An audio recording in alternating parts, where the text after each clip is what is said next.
নমস্কার বন্ধুরা, আজ 14ই সেপ্টেম্বর 2024 দুপুরবেলা। বাইরে কাল রাত থেকে অর্থাৎ 13ই সেপ্টেম্বর রাত থেকে অবিরাম বৃষ্টি হয়ে চলেছে সারা পশ্চিমবঙ্গের বিভিন্ন প্রান্তে। এই বৃষ্টির মানে কি আমরা জানি না। অনেকে বৃষ্টি নিয়ে বিভিন্ন রকম ট্রোল করছেন, ফেসবুকে, হোয়াটসঅ্যাপে সেগুলো ঘুরে বেড়াচ্ছে। কেউ কেউ বলছেন এটা বৃষ্টি নয়, এটা যে মানুষটি আর কিছুদিন পরে আসবেন তার চোখের জল, মানে উমার চোখের জল। আবার কেউ বলছেন যে ডাক্তার তোরা কি এবার বলবি যে বৃষ্টিপাত নিপাত যাক। আমরা কিন্তু কারোর নিপাত যাওয়ার কথা বলিনি। আপনি শিক্ষিত হতে পারেন, অশিক্ষিত হতে পারেন, অর্ধশিক্ষিত হতে পারেন, এটুকু জেনে রাখুন যে ছেলেটি বা মেয়েটি ডাক্তার হচ্ছে, আমি তাদের কথা বলছি না। যারা গ্রেপ্তার হতে চলেছে তারা ডাক্তার নয়, তারা সমাজের অসুখ সারানোর যোগ্যতা তাদের নেই, সেটা ডাক্তার হিসেবেই বলছি। সমস্ত লাইনে ভালো মন্দ মানুষ রয়েছেন। যে মানুষগুলো এই থ্রেড র্যাকেট বা ড্রাগ র্যাকেট বা সোকল সেক্স র্যাকেট এ সমস্ত চালিয়েছেন এক একটা মেডিকেল কলেজের মধ্যে, তারা সত্যিই অসুখ। তারা মানুষও না, তারা কোনো পশুর পর্যায়ে পড়েন না, বা তাদের নাম দিলে একটা গালাগালের জায়গায় পৌঁছায়।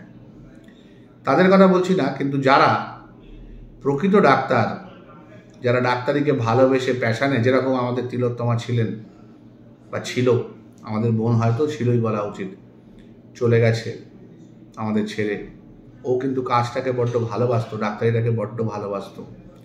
অনেক কঠিন পরিস্থিতির মধ্যে ডাক্তারি পাশ করেছিল। যেরকম বহু সকল গ্রামের প্রান্তিক ছেলে মেয়ে ডাক্তারি পড়তে আসে নিজেদের কষ্টে, নিজেদের বাবা মার অক্লান্ত পরিশ্রম এবং স্যাক্রিফাইসের মাধ্যমে। তারা কিন্তু কেউ নিপাত যাক চায় না, বরং চাক আরো দুদিন বেঁচে থাক। আমাদের চেষ্টাটা শুধু বাঁচিয়ে রাখার, জানেন তো। আমরা কেউ সকল ভগবান নই, আমরা কাউকে অমৃতের কি বলবো, অমৃত সুধা পান করাতে পারি না। আমরা একটু কিছুদিন আরেকটু ভালোভাবে বাঁচানোর চেষ্টা করতে পারি। কিছু ক্ষেত্রে সফল হই, কিছু ক্ষেত্রে সফল হই না। আজকে ঠিক 1 মাস আগের যে দিনটা, সেটা আমরা স্মরণ করব। কারণ মূলত সেই দিন থেকে 24শে অগস্ট মাঝরাত থেকে একটা অদ্ভুত অলিখিত অকথিত সংঘর্ষ শুরু হয়েছে শাসক যন্ত্র বা তাদের বলা যায় প্রশাসন যন্ত্রের সাথে ডাক্তারদের। তার আগের যে 3 দিন নির্ভয়ার মারা যাওয়ার পর, সেটা কিন্তু ছিল না। কেন ছিল না? খুব সাধারণ ঘটনা। কারণ সেই সময় মাননীয় স্বাস্থ্যমন্ত্রী তথা মুখ্যমন্ত্রী বলেছিলেন যে আমার হাতে 7 দিন রবিবার পর্যন্ত দিনটা আমার যতদূর মনে পড়ে মঙ্গলবার ছিল। 7 দিন পর্যন্ত আমি সমস্ত অপরাধীদের আপনাদের সামনে এনে দেব।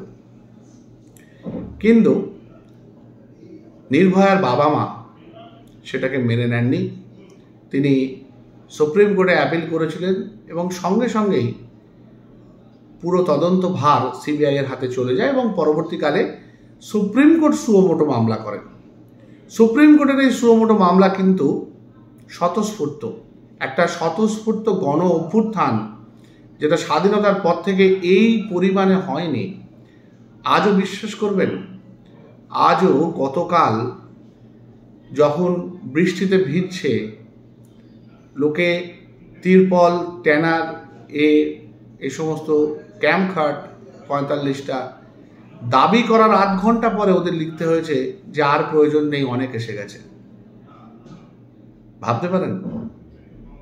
আজ পর্যন্ত কোনো আন্দোলনে দেখেছেন এরকম যে ডাক্তার না, স্বতঃস্ফূর্ত ফেসবুক, হোয়াটসঅ্যাপ, সোশ্যাল মিডিয়াতে একটা অ্যাপিলের পর 8 ঘন্টার মধ্যে অ্যাপিল উইথড্র করতে হয় প্রয়োজনের থেকে বেশি চলে আসার জন্য? খাট বলুন, ত্রিপল বলুন, জামা কাপড় বলুন, বলার সঙ্গে সঙ্গে চলে এসে। এবার এটাকেও যদি কেউ বলেন যেটা একটা রাজনৈতিক মদতপুষ্ট আন্দোলন, তাহলে বলতে হবে গোটা প্রশাসন কিন্তু ডাক্তারদের বিরুদ্ধে আদা জল খেয়ে নেমেছে। তার উদাহরণ তো আপনি পদে পদে পাচ্ছেন আপনারা। সে কাউন্সিলরই হোক, সে বিধায়কই হোক, সে মুর্শিদাবাদের বিধায়কই হোক আর শ্রীরামপুরের সাংসদই হোক, বা খোদ মাননীয় স্বাস্থ্যমন্ত্রী তথা মুখ্যমন্ত্রী হোক, তারা কিন্তু দুবেলা কেউ প্রকট কেউ প্রচ্ছন্ন হুমকি দিচ্ছেন। কেউ বলছেন এমার্জেন্সি জারি করে তুলে দেওয়া হবে, কেউ বলছেন ডাক্তারদের পাশ করতে দেওয়া উচিত না, ডাক্তারদের পরীক্ষায় বসতে দেওয়া উচিত না, তাদের আন্ডারে কাস্টোডিয়াল জেরা করা উচিত। তিনি আবার অ্যাডভোকেট। আবার কেউ বলছেন যে ডাক্তাররা এরা অমানবিক করলে ডাক্তারদের বাড়ি হামলা করে জ্বালিয়ে পুড়িয়ে দেওয়া হোক। নিরস্ত্রদের উপর হুমকি দেওয়াটা কত সোজা না, কারণ আমরা তো সবাই অহিংসা সকল মহাত্মা গান্ধীর অনুপ্রেরণায় চলছি। যদিও মহাত্মা গান্ধীর এই সংগ্রাম ব্যক্তিগতভাবে আমি বিশ্বাস করি না। আমি মনে করি না অহিংসার মাধ্যমে দেশ স্বাধীন হয়েছে, আমি একদম মনে করি না। আর আজকে মাননীয় মন্ত্রীরা, মাননীয় সাংসদরা, মাননীয় বিধায়করা এটা পদে পদে বুঝিয়ে দিচ্ছেন যে অহিংস আন্দোলনের দীর্ঘমেয়াদী কোনো এফেক্ট পড়ে না। কারণ আমাদের এই আন্দোলনের যে অ্যাপিল, সেই অ্যাপিলটা ক্রমশ স্থিত করার জন্য তারা আরও অনেক বেশি অন্তত মুখ দিয়ে সশস্ত্র আন্দোলন করছেন। এরপর হয়তো আমাদের বাড়ির উপর হামলা হবে, আমাদের ফোন ট্যাপ তো হয়তো হতে থাকছে দিনের পর দিন, এবং আমাদের বাড়ির উপর হামলা হবে। কেন ফোন ট্যাপ হচ্ছে সেটা একটা বলতে পারি, জানি না ফোন ট্যাপ হচ্ছে না খুব উর্বর মস্তিষ্ক থেকে কিছু কিছু জিনিস তৈরি হচ্ছে। শাসক যে দল, সেই দলের যিনি প্রাক্তন মুখপাত্র ছিলেন, যাকে নিয়ে আমি আলাদা করে একটা ভিডিও করেছি এক সময়, তিনি সাংবাদিক, বলা যায় দুধে সাংবাদিক, এবং তার নেটওয়ার্ক খুব স্ট্রং। তার নেটওয়ার্ক আমার ধারণা অন্তত পশ্চিমবঙ্গের বাইরে জানি না, পশ্চিমবঙ্গে বোধহয় সিবিআই এর থেকেও স্ট্রং। কারণ সিবিআই তো প্রায় 30 দিন হয়ে গেল, 14 তারিখ থেকে তারা হ্যান্ডওভার নিয়েছিল, 30 দিন হয়ে গেল, তারা কোনো কিনারা করতে পারছে বলে মনে হচ্ছে না। এই 7 দিনও কিছু করে উঠতে পারলো না। মঙ্গলবার দিন তারা কি বলবে জানি না, কিন্তু উনি একটা ফোন কল উনি পেয়েছেন, স্ট্রেস করেছেন কিনা জানি না, উনি একটা ফোন কল পেয়েছেন যেখানে দেখা যাচ্ছে বহিরাগতরা আক্রমণ করবে ওই স্বাস্থ্য ভবনের কাছে বসে থাকা আমাদের ভাইদের, এবং যার ফলে দু একজন ডাক্তার হয়তো হত্যা হবেন, এবং সেই হত্যাকে আমরা শাসক দলের বিরুদ্ধে ব্যবহার করব। বিশ্বাস করুন, এতটা নীচ আমরা নই।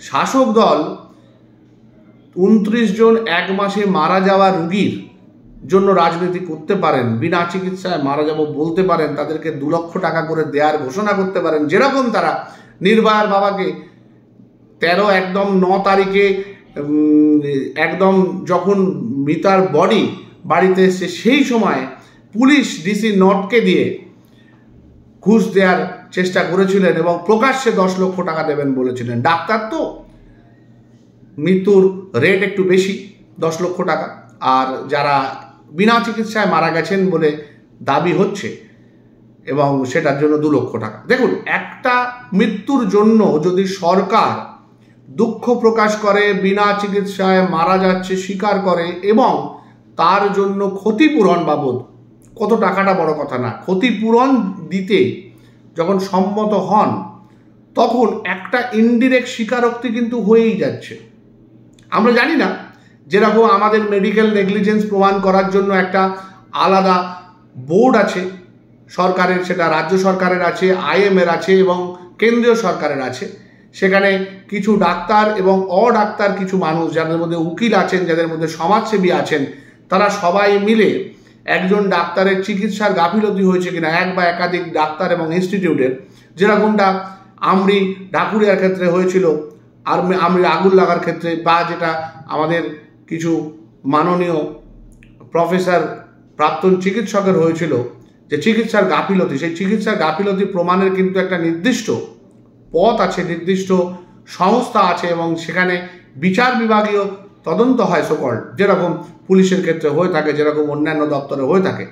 তারপর কিন্তু ডিক্লেয়ার করা হয় যে মেডিকেল নেগলিজেন্স বা চিকিৎসা সংক্রান্ত গাফিলতিতে কারো মৃত্যু হয়েছে। কিন্তু এখানে সরকার নিজে কিন্তু ডিক্লেয়ার করে দিয়েছে চিকিৎসা সংক্রান্ত গাফিলতিতে মৃত্যু হয়েছে, কারণ যাই হোক না কেন সরকার কিন্তু এটা মেনে নিয়েছে যে 29 জন যারা মারা গেছে তারা চিকিৎসার গাফিলতিতে মারা গেছে, বা বলা যায় বিনা চিকিৎসায় মারা গেছে, এবং তাদের জন্য ক্ষতিপূরণ বাবদ 2 লক্ষ টাকা করে অনুদান পর্যন্ত ঘোষণা করা হয়ে গেছে।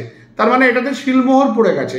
সুতরাং এর দায়টা তো স্বাস্থ্য দপ্তরের বা স্বাস্থ্যমন্ত্রী, কারণ যাই হোক না কেন, কারণ জুনিয়র ডাক্তারদের আন্দোলন, তাই তো। তো গোটা দায়িত্বটা দুদিক থেকেই তো স্বাস্থ্য মন্ত্রকের উপর বর্তায়। কেন জুনিয়র ডাক্তাররা আন্দোলন করছেন? কাজকর্ম ছেড়ে তারা কেন স্বাস্থ্য ভবনে ধর্ণা দিয়ে পড়ে আছেন? এবং 29 জনের বিনা চিকিৎসায় মৃত্যু, দুটোই তো একইভাবে স্বাস্থ্য দপ্তরের গাফিলতির ক্ষেত্রে বর্তায়। আমি যদি কারণটাকে দূরেও সরিয়ে রাখি, তো সেই স্বাস্থ্য দপ্তরের অপদার্থতা ব্যর্থতার দায় কে নেবে? আপনারা শুধু জানিয়ে দিন কে নেবে। স্বাস্থ্য সচিব নেবেন, সেই পার্টিকুলার বিভিন্ন মেডিকেল কলেজগুলো যেখানে এই 29 জন মারা গেছেন তাদের সর্বোচ্চ অধ্যক্ষ উপাধ্যক্ষ তারা নেবেন, না পুরোটার দায় হিসেবে স্বাস্থ্যমন্ত্রী নেবেন? এবং যদি নেন তাহলে তারা কি করবেন? তারা ছুটিতে যাবেন, তারা সাসপেন্ড হবেন, না তারা পদত্যাগ করবেন?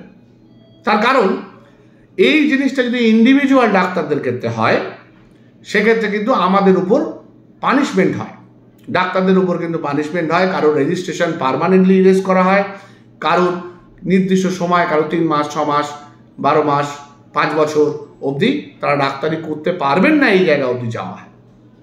তাহলে আমি কিন্তু জানতে চাই, আমি কিন্তু জানার জন্য অধীর আগ্রহে রইলাম, এই যে চিকিৎসার গাফিলতিতে 29টা প্রাণ চলে গেছে, বিরাট দুঃখজনক ঘটনা। আমরা তো একটা প্রাণের জন্য লড়ছি, 29টা প্রাণ চলে গেছে, এর দায়টা কে নেবে?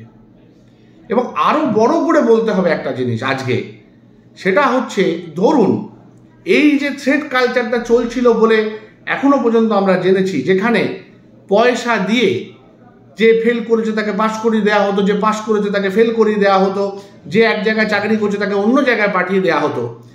এই যে ডাক্তাররা যারা অসৎ উপায়ে পয়সা দিয়ে, যেমন ধরুন নিটে যারা অসৎ উপায়ে পয়সা দিয়ে পাশ করে ঢুকছে, যারা 720-তে 720 পেয়েছিল, পরবর্তীকালে তারা আজ থেকে 5-6 বছর পর তো তারা ডাক্তার হয়ে বেরোবে, তারপর তো তারা পোস্ট গ্র্যাজুয়েশন করবে, সেখানেও হয়তো পিজি এন্ট্রান্সেও তারা এরকমভাবে প্রশ্ন পেয়ে যাবে, প্রশ্ন পেয়ে গিয়ে উত্তর দিয়ে দেবে। মানে মোদ্দা কথা হচ্ছে ফাঁকিবাজি করে ডাক্তারি পাশ করে যাবে। তো সেই মানুষগুলো যখন ডাক্তারি করবে, তাদের হাতে যে মানুষগুলোর মৃত্যু হবে, তো সেগুলোকে কিভাবে নেওয়া হবে? বা আজকে এই যে বিরাট থ্রেট সিন্ডিকেটের যারা, মানে কি বলবো, মানে থ্রেট সিন্ডিকেট যাদের পিতা মাতা, যে ডাক্তাররা জন্মেছে কম পড়াশোনা করে, ফাঁকি মেরে, শুধু পয়সা দিয়ে পাশ করে, বা বিভিন্ন প্রভাবশালী ছেলে মেয়ে হয়ে তারা যে চিকিৎসা করবে, সেই চিকিৎসার ফল্ট কি হবে? সেই চিকিৎসার ফলে যে খারাপ আউটকাম হতে পারে, তার দায়িত্ব কে নেবে? তো এই এত বড় অপদার্থতার দায় কি স্বাস্থ্য দপ্তর বা স্বাস্থ্যমন্ত্রী নেবেন না? জানি না, প্রশ্ন রইল, প্রশ্ন তো করে যাচ্ছে দিনের পর দিন, উত্তর পাবো না। উত্তর হয়তো পাবো আমার বাড়িতে একটা হুমকি চিঠি, বা কয়েকজন এসে মারধর করে যাবে, বা হয়তো উকিলের চিঠি আসবে, বা হয়তো সমন আসবে, বা হয়তো লালবাজারে পেশ আসবে, এই সমস্ত হয়তো আসবে। কারণ আমরা তো কি বলবো, একজন যিনি গালাগাল দিয়ে, একদম কাঁচা গালাগাল দিয়ে বসে ইউটিউবে করে যাচ্ছেন, একজন ইউটিউবার, হ্যাঁ, ধূমপান করতে করতে গালাগাল দিতে দিতে করেন, আমরা তো তাদের জায়গায়, তাদের মানে তার মতো নই, বা সেরকম ন্যাক্কারজনক ভাষায় কথা বলতে পারি না, এবং আমরা একটু ভদ্র সভ্য টাইপের। আমাদের গায়ে কাদা লাগলে আমাদের একটুখানি চামড়া একটু কষ্ট হয়, আমাদের চামড়াটাও এখনো পর্যন্ত ওই একটা প্রাণীর মতো নয়। হ্যাঁ, নাম বলবো না, কারণ সেখানে প্রাণীটাকে আবার অপমান করা হবে। কারণ বহু মানুষের চামড়া তার থেকে অনেক অনেক মোটা হয়ে গেছে, যারা তারা বুঝতেও পারছেন না। হাত দিয়ে মনে হয় নরম, কিন্তু ভেতরটা মোটা হয়ে গেছে। তো এই জায়গায় দাঁড়িয়ে আজকে একটা খুব পরিষ্কার প্রশ্ন করতে চাই, যে সেটা হচ্ছে আমরা কোন পথে এগোচ্ছি, আমরা কোন জায়গায় কোন পথে এগোচ্ছি। আমাদের আন্দোলন যেভাবে দমন পীড়নের নীতিতে নেওয়া হয়ে চলেছে, যেমন ধরুন এই মঙ্গলবারের জন্য তো আমরা অপেক্ষা করে বসে আছি। 3 দিন ছুটি এখন, শনি রবি সোম, স্বাস্থ্য দপ্তরে একজনও আসবে না। আমার ভাইগুলো এই চুমুল বৃষ্টির মধ্যে ওখানে বসে থাকবে, কেউ ছুটি ছেড়ে এসে বলবেন না। অথচ ওই যে 2 ঘন্টা মাননীয় স্বাস্থ্যমন্ত্রী তথা মুখ্যমন্ত্রী নবান্নে বসেছিলেন, শুধুমাত্র লাইভ স্ট্রিমিং হলো না বলে উনি এদের সাথে কোনো রকম আলোচনায় যেতে রাজি হলেন না, সেইটা কিন্তু মঙ্গলবার দিন শুরুতেই মাননীয় আইনজীবী কপিল সিব্বাল কিন্তু তুলবেন যে মুখ্যমন্ত্রী সদর্থকভাবে চেষ্টা করেছিলেন আন্দোলন তোলার জন্য, কিন্তু আন্দোলনকারীরা সেটাতে অপোজ করেছেন বলে তো ওঠেনি। মানে পুরো জিনিসটা উনি যেরকম আগের দিন ঘুরিয়ে দিয়েছিলেন আবার ঘুরিয়ে দেবেন। এবার এর অল্টারনেটিভ কি আমাদের কাছে, যেটার কারণে আমরা আলাদা করে আমরা সিনিয়র ডাক্তাররা চাঁদা তোলার চেষ্টা করছি যে একজন নামী উকিল দিতে, যিনি কপিল সিব্বালের সমতুল্য। এবং এটা তো নয় যে সেই নামি দামি উকিলরা, যাদেরকে অলরেডি আজকে বিভিন্ন ফেসবুক থেকে শাসক দলের লোকজন বলছে ডাক্তাররা তাহলে কেন ফিস নিচ্ছেন, 200-300 টাকা ফিস নিন। এই উকিলদের ফিস জানেন এক একটা হিয়ারিংয়ে কত টাকা নেয় জানেন? শুনলে না মানে কি বলবো, অজ্ঞান হয়ে যেতে পারেন। এই যে কপিল সিব্বাল কত টাকা নেয় জানেন? আপনার আমার টাকায় যাচ্ছে সে ছেড়ে দিন, সরকারকে তো পুরো হাত দিয়ে রেখেছেন যে সরকার যা পারে করুক, আমরা তোমার সাথে আছি। যেহেতু ভোট দিয়েছেন, যেহেতু লক্ষ্মীশ্রী, কন্যাশ্রী, কতশ্রী নিচ্ছেন, সেই জন্য তো সরকার যা করুক আমরা সাথে আছি। সরকার চুরি করুক, সরকার বিষ খাওয়াক, সরকার মেরে ফেলুক, তাও আমরা সাথে আছি। আমার নিজের ছেলেকে, আমার নিজের মেয়েকে, আমার বউকে মেরে ধর্ষণ করলেও আমরা সাথে আছি। এই লেভেলে তো নিজেদের নিয়ে গেছেন। তো জানেন এদের ফিস কত? ডাক্তারদের ফিস দিয়ে তো সারাক্ষণ বলে যাচ্ছেন সোশ্যাল মিডিয়ায়। একজন 16 লাখ 17 লাখ টাকা করে নেয় একটা হিয়ারিংয়ের জন্য সুপ্রিম কোর্টে। ভাবতে পারেন আমরা চাঁদা তুলে ধারে কাছে পৌঁছাতে পারবো? সবাই নিজেদের ফিস দিলেও সেই জায়গায় পৌঁছাতে পারবো এবং দিনের পর দিন আন্দোলন চালাতে পারবো? এনারা কিন্তু আমাদের কাছ থেকে 1 পয়সা কম নিয়ে মানবতার খাতিরে, নির্ভয়ার জন্য, তিলোত্তমার জন্য লড়বেন তা কিন্তু নয়। এই যে দেখছেন না রাস্তায় যারা উকিল যারা নেমেছেন, অভয়ার বিচার চাই, নিজেদের বিচার চাই, এনাদের ফিস কিন্তু কম, কিন্তু এনাদের কথা সুপ্রিম কোর্ট শোনে না। সুপ্রিম কোর্ট তাই শুনবে মাননীয় চিফ জাস্টিসকে, যিনি দাবড়ে কথা বলতে পারবেন। আরে দাঁড়াও, আমি বলছি আপনি শুনুন, এই কথাটা বলতে পারবেন। এই কথাটা কিন্তু কপিল সিব্বাল বলতে পারবেন, সেটা রাজ্য খুব ভালো করে জানেন। এবং কপিল সিব্বালের সমতুল্য কাউকে আমাদের দাঁড় করাতে হবে। আজকে না হয় আমরা চাঁদা তুললাম, কয়েক লক্ষ টাকা চাঁদা এলো হয়তো, তাতে হয়তো আমরা একদিন হিয়ারিংয়ে একজন সিনিয়রকে নিয়ে যেতে পারলাম। পরবর্তীকালে কি হবে? কত টাকা তুলবো দিনের পর দিন? আর কত টাকাই বা মানুষ দিতে পারবে? সাধারণ মানুষ বলুন, ডাক্তার বলুন। আমাদের তো অত কালো টাকা নেই, আমাদের তো গদির তলায়, এর তলায় এত টাকা বেরিয়ে আসে না। এত ব্ল্যাক মানি তো আমরা নিয়ে রাখিনি। বলেন অবশ্য এই মাননীয় যিনি মুখপাত্র, উনি তো বলেন আমরা ল্যাবরেটরির কাছ থেকে, আমরা ইনভেস্টিগেশন এজেন্সির থেকে, পেসমেকার কোম্পানির থেকে টাকা পয়সা নিই। কিন্তু সেটাও জানেন তো বেশি নয়। যদি নিয়েও থাকি সেটা বিরাট বেশি নয়। সেটা দিয়ে অন্তত কপিল সিব্বালের ফিস আমরা ভরতে পারবো না, সম্ভব না। এবার কপিল সিব্বালে নিজের বিবেককে বিসর্জন দিয়েছেন। বেশিরভাগ উকিলই নিজেকে বিবেককে বিসর্জন দেবেন। আমরা যদি তাদেরকে অ্যাপ্রোচ করি, তারা 1 পয়সা আমাদের থেকে কম নেবেন না। তো এবার আমরা যাব কোথায়? আমরা তো শাসক যন্ত্রের দ্বারা পিষে যাব। কারণ শাসক যন্ত্রের কাছে একটা জিনিস আছে, সেটা হচ্ছে বিপুল পরিমাণ অর্থ, যে অর্থ দিয়ে তারা ঢেকে দিতে পারে। নাহলে ভাবুন না, কামদুনির যারা হত্যাকারী তারা কি করে উকিল রেখেছিল? সামান্য গ্রামের কয়েকটি ছেলে মেয়ে, তাদেরকে তো প্রচ্ছন্নভাবে তৎকালীন রাষ্ট্রযন্ত্র নিশ্চয়ই স্পন্সর করেছিল, যেরকম এখন প্রকাশ্যে স্পন্সর করছে। হয়তো সঞ্জয়ের বিরুদ্ধেও একজন খুব নামি দামি বিরুদ্ধে বলছি, নামি দামি উকিল দাঁড়িয়ে যাবে, সঞ্জয় পর্যন্ত বেকসুর খালাস পেয়ে যাবে। যদিও আমাদের এখনো মনে হয় সঞ্জয় কিছুই করেনি, সঞ্জয়ের সত্যি বেকসুর খালাস পেয়ে যাওয়া উচিত। সে আবার নার্কো টেস্ট করতে অস্বীকার করেছে। আমাদের দেশের আইনও অদ্ভুত। যে অপরাধী, যে জঘন্য অপরাধ করেছে, তারও মানবতার অধিকার আছে। ব্যক্তিগতভাবে আমি ডাক্তার হিসেবে মনে করি, যেরকম একজন কুখ্যাত অপরাধী, নৃশংস অপরাধীর চিকিৎসা পাওয়ার অধিকার আছে, তারও হার্ট অ্যাটাক হলে ডাক্তারদের চিকিৎসা করা উচিত, যেমন মনে করি আমি, তেমনি এটাও তো টু সাম এক্সটেন্ট তো ঠিক কথাই। আজকে রাগের বশে তো একটা বিরাট বাজে কাজকে মদত দিতে পারবো না।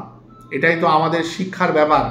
আমরা তো বলতে পারি না বসে যে আমরা এমার্জেন্সি ডিক্লেয়ার করে দেবো, হ্যাঁ, তাতে আমরা চিকিৎসা করব না। মুখে হয়তো বলছি আমরা পেন ডাউন করব, কিন্তু একজন মুমূর্ষু রুগী আমাদের সামনে থাকলে আমরা কোনোদিন হাত গুটিয়ে বসে থাকতে পারি না, আমাদের দ্বারা সেটা হয় না।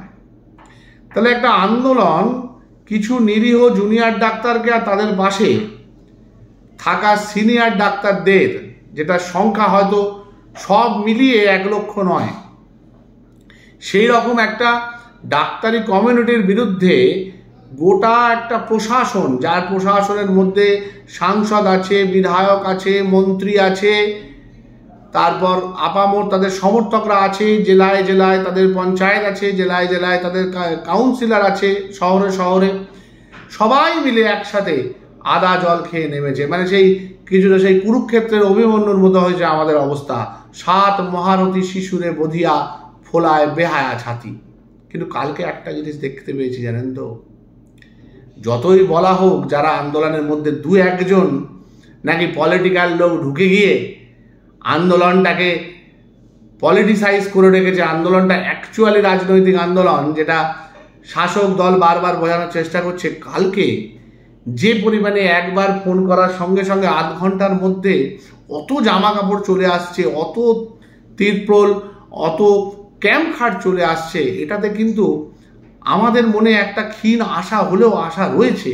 আমরা একেবারে আশাহত হতে পারছি না, কারণ এই শাসক দলের বাইরেও একটা বড় জগৎ আছে, যে জগতে সাধারণ মানুষ আছে, যে সাধারণ মানুষ কিন্তু আপনারা যে প্রান্তিক মানুষ বলছেন তারাই, যে প্রান্তিক মানুষ বলে আপনারা প্রত্যেকটা সংবাদ মাধ্যমে বড় বড় গলা ফাটাচ্ছেন যে এই প্রান্তিক মানুষগুলোর কি হবে। হ্যাঁ, এই প্রান্তিক মানুষরাই কিন্তু এগিয়ে আসছেন। রিক্সা যারা চালান তারা এগিয়ে এসছেন, যারা কুমোরটুলিতে এখন মূর্তি গড়ছেন তারা এগিয়ে এসছেন, যারা বিভিন্ন কলকারখানায় কাজ করেন শ্রমিক মানুষ, এমনকি পুরসভার ইঞ্জিনিয়ার থেকে পুরসভার সাধারণ কর্মীরা পর্যন্ত এগিয়ে এসছেন। এইটাই আমাদের কাছে একটা আশা যে আমাদের এই আন্দোলন, আজকে আমরা নেতৃত্ব দিচ্ছি না, নেতৃত্ব দিচ্ছে জনতা জনার্দন। আমরা শুধু আমাদের আন্দোলনে অনড় থাকার চেষ্টা করছি, এবং যেটা খুব শীঘ্রই ভেঙে দেওয়ার আপ্রাণ চেষ্টা হচ্ছে। অলরেডি 15-16টা সিসিটিভি বসেছে, এরপরে ঘিরে দেওয়া হবে, এবং যারা যারা ওই মঞ্চের আশেপাশে যাচ্ছে তাদের বিরুদ্ধে বিভিন্ন রকমভাবে লোকাল লেভেলে আন্দোলন শুরু হবে। আন্দোলনটা কীরকম আন্দোলন, যে আন্দোলনটা হয় আর কি, মানে ধরুন আমি গেলাম আজকে স্বাস্থ্য ভবনে, আমি সিসিটিভি ক্যামেরায় চলে এলাম, এবার আমার মেয়ে যখন রাস্তায় বেরোচ্ছে তাকে টিটকিরি মারা হবে, তার পিছনে লাগা হবে, কারণ বেসিক্যালি তো সমাজ বিরোধীদের নিয়ে স্বাস্থ্য দপ্তর বা প্রশাসন চলছে। আমার মেয়ের উপর হয়তো অত্যাচার হবে, হামলা হবে, আমার মিসেস আমাকে বলবে তুমি আর যেও না বাবা স্বাস্থ্য ভবনে, এরকম বিভিন্ন ডাক্তারদের ক্ষেত্রে হবে। আমি থানায় যাব এফআইআর করতে, আমার এফআইআর নেওয়া হবে না। আমার কন্যার উপর শ্লীলতাহানির এফআইআর করতে যাব, এফআইআর নেওয়া হবে না, তাই না? স্বাস্থ্যযন্ত্র তো আমার হাতে, পুলিশ প্রশাসন তো সবটাই আমার হাতে, আমি তো সব করতে পারি, এবং এটা তো পারি, সেটা তো সবাই জানেন আপনারা। এই জিনিসটা তো শাসক দল করতেই পারে, কারণ এরা কিন্তু 14ই আগস্টে যারা ভেঙেছিল এমার্জেন্সির মতো, একটা আরজি করের মতো এত প্রাচীন হাসপাতালের এমার্জেন্সিটাকে ভেঙে তছনছ করে দিল, তাদের কিন্তু ধরতে পারে না। সেই সিসিটিভি ক্যামেরাগুলো কিন্তু কি হয়েছে তাদের কেউ জানে না, সেই সিসিটিভি ফুটেজ সব ভেঙে দিয়েছে, কিন্তু আমরা তো ওদের মতো করতে পারবো না। আমরা তো গিয়ে সিসিটিভি ক্যামেরাগুলো ভেঙে তারপর ঢুকতে পারবো না, সেটা ওরা খুব ভালো করে জানে। ওনাদের যে রাষ্ট্রযন্ত্র সেটা ওরা খুব ভালো করে জানেন, ওরা কি পারে না, ডাক্তাররা কি পারে না। ডাক্তাররা যে এখনো চামড়াটা মোটা করতে পারেনি সেটা জানে না তারা, এই অ্যাডভান্টেজটা তারা নিয়ে যাচ্ছে এবং নিয়ে যাবে। এরপর কি হবে, ভেতরের ডাক্তারদের সিকিউরিটি অ্যাসিওর করতে হবে। জুনিয়র ডাক্তারদের উপর বাইরে থেকে হামলার একটা ফোন কল আসছে, তাদের উপর হামলা হবে, সুতরাং জায়গাটাকে পুলিশ দিয়ে ঘিরে দাও, বাইরের লোককে অ্যালাউ করো না। এটা হবে পরের দিন। মানে কিরকম প্রেডিক্টেবল একটা সরকার দেখুন। আমি প্রেডিকশন দিয়ে দিচ্ছি, আপনারা মিলিয়ে নেবেন এক সপ্তাহে কি হতে চলেছে। প্রথমে সিসিটিভি ক্যামেরা মনিটরিং হয়ে আমাদের প্রত্যেকের বাড়িতে বিভিন্ন রকমভাবে মানসিক নির্যাতন শুরু হবে, মানসিক এবং সামটাইম শারীরিক শুরু হবে। আমার চেম্বারে হয়তো হামলা হবে, একটা রুগীকে মানিয়ে দেওয়া হবে আমার চিকিৎসা বা আমার গাফিলতিতে মারা গেছে, তারপর সেখানে একটা আন্দোলন হবে, গণ আন্দোলন হয়ে আমাকে পিটি চলে যাবে, আমি এফআইআর করতে যাবো, আমার এফআইআর নেওয়া হবে না, আমার মেয়ের উপর হামলা হবে, এফআইআর নেওয়া হবে না। এবং তার সাথে শুরু হবে সবাইকে ঘিরে ধরে ওদেরকে কমজোরি করে দেয়া। যে ছেলে মেয়েগুলো স্বাস্থ্য ভবনে বসে আছে তাদের চারপাশে পুলিশ প্রশাসন দিয়ে দিয়ে আমাদের হয়তো ওখানে অ্যালাউ করলো না, কারণ আমরা বহিরাগত, আমরা খাবারে বিষ নিয়ে যেতে পারি, আমরা পকেটে বোমা নিয়ে যেতে পারি, হাতে বন্দুক নিয়ে যেতে পারি, ওদেরকে মেরে দিতে পারি যাতে শাসক দলের উপর দোষটা পড়ে। ভাবতে পারেন একটা ডাক্তারদের শান্তিপূর্ণ অহিংস আন্দোলন দমানোর জন্য কি জায়গায়, কতটা উঁচুতে বা কতটা নিচুতে যেতে পারে একটা প্রশাসন, যাদের হাতে সব কিছু, পুলিশ, সিআইডি, স্বাস্থ্য দপ্তর, শিক্ষা দপ্তর, খাদ্য দপ্তর, সব যাদের হাতে। আমরা নিজেরা ভোট দিয়ে তাদের হাতে অর্পণ করেছি শেষ 13 বছর ধরে।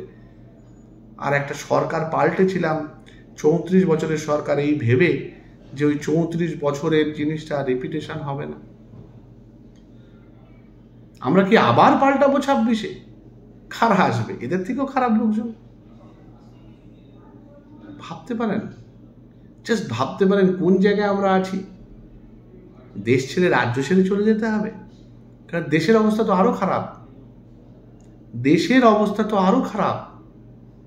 মাননীয় প্রধানমন্ত্রীর পুজোতে যাচ্ছেন চিফ জাস্টিস, আশীর্বাদ নিয়ে আসছেন। সেই চিফ জাস্টিস মঙ্গলবার বসবেন আমাদের অবহেলার বিচার করতে। ভাবা যায়? সিবিআই এর মতো শ্রেষ্ঠ ইনভেস্টিগেশন এজেন্সি সারা ভারতের 30 দিনে একটা চার্জশিট দিতে পারলো না। 30 দিনে একটা চার্জশিট দিতে পারলো না। নার্কো টেস্ট সে দাবি করছে, নার্কো টেস্ট সে দিতে চাইছে না বলে আবার হাত গুটিয়ে বসে থাকছে। পরদিন হয়তো নার্কো টেস্টের অনুমতি নেবে সুপ্রিম কোর্ট থেকে। উল্টে যারা বিভিন্ন আন্দোলনে এই বিভিন্ন দুর্নীতির জন্য গ্রেপ্তার হয়েছিল তারা ছাড়া পেয়ে যাচ্ছেন। শিক্ষা দুর্নীতির কেন্দ্রবিন্দু যিনি, তিনি জামিন পেয়ে গেছেন। দিল্লির মুখ্যমন্ত্রী জামিন পেয়ে গেছেন। সত্যের জয় হয়েছে। আমরা এখানে আশা করছি যে সন্দীপ ঘোষ বা সঞ্জয় রায় এদের উপর হবে,